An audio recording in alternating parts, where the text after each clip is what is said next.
Guys, it's me Hamim Reza and you are watching my YouTube channel Hamim Chess.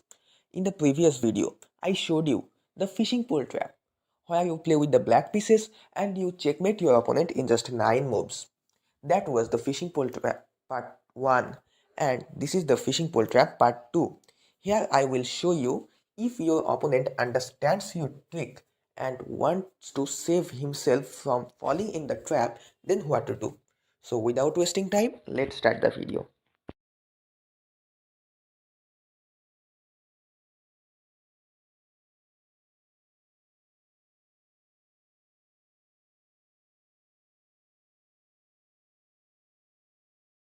Hey guys, you must have learned the fishing pole trap where you can checkmate your opponent in just 9 moves playing with the black pieces, right?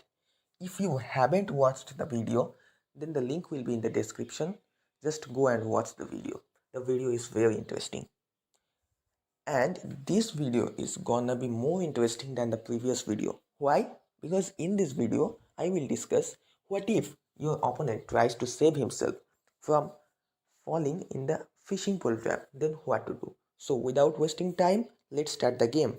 Okay, before that we have to just flip the board. Okay, your opponent starts the game with e4, e5, knight f3, knight c6, bishop to c4, knight f6, short castle, knight g4. These are very common moves. I have showed it in the previous video. Then h3, h5, he's getting a free knight, takes. Now suppose the white realizes that, oh my god, I have taken a free knight, but this file has been opened for the rook. What to do? Now if your opponent tries to save his king instead of the knight, then what he will do?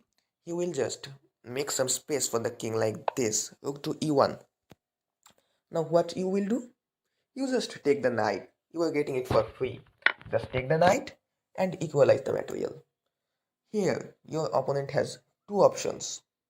He can either take this pawn with the pawn or with the queen. So, in this video, we will focus on what if your opponent takes the pawn with the pawn. Okay, because if we want to discuss the whole video, then it will be very large. Okay, no problem. He takes the pawn with the pawn. And now we just give a move d6 and waiting for the bishop to come out. Now after this move, what will your opponent do? As he is thinking that his king is in danger, he will give a king move like king to f1. Now the king is thinking of fleeing away, right? But we won't let that happen. What we will do? We will just check the king with a bishop. Bishop to h3, check. Now again the king has two options. He can go this side or this side. Okay, let's first see what if he goes this side. If he goes this side, then that will be a checkmate in just two moves. Can you find the winning move? Okay, let me give you 5 seconds. 5, 4, 3, 2, 1. Okay, time up. If you have found the winning move, then let me know in the comment section. If you haven't found the move, then let me show you the move.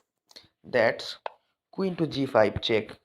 Now the king can't go this side because this side is protected by our bishop. Now he has only one move, and that is king to h1. Now in just one move, you can checkmate your opponent. How? You have to just move your bishop anywhere you want. If you move your bishop, then there will be a discovered check by our rook, and as this square is protected by our queen, he can either go here, so that will be a checkmate. Just move our rook, just move our bishop, and that's a beautiful checkmate. If you see, Oh, sorry. You can't move your bishop before the queen. You have to move here. Okay. If you see, that's a discovered check by my rook, and the king can't come this way as it is protected by our queen. So that's a beautiful checkmate. Okay. Now let's go back. Takes. Sorry. Now let's think. After this move, king goes here. We give a check, and now suppose the king tries to flee this way. Okay. If he comes this way, then what we will do? We will just check the king with our knight. Knight to d4, check. And now, what will the king do? If your opponent is intelligent, then he won't come to this square, because if he comes to this square, we will give a check.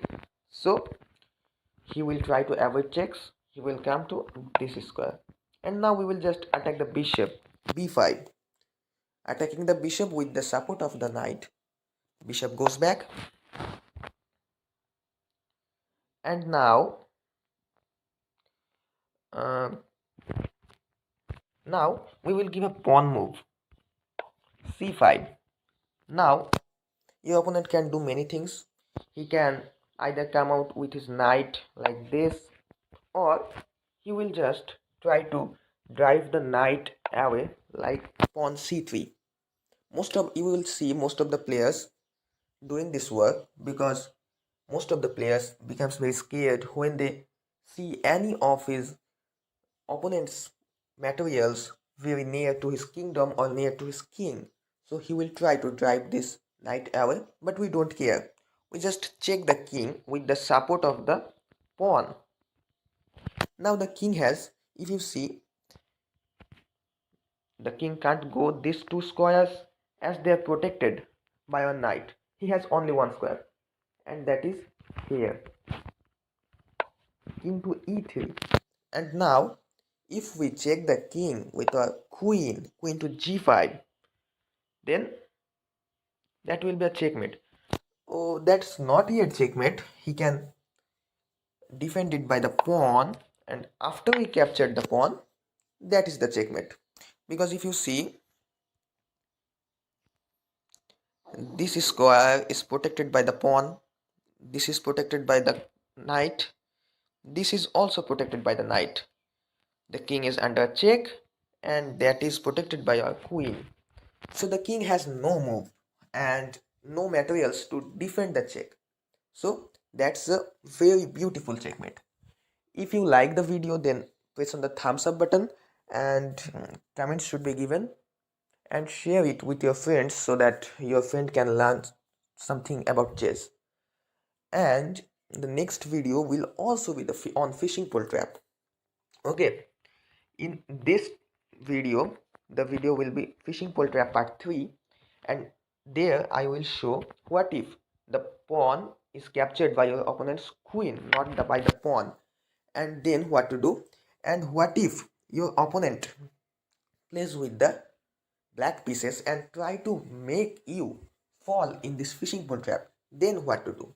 Okay, so let's finish here. Goodbye, take care, thanks for watching.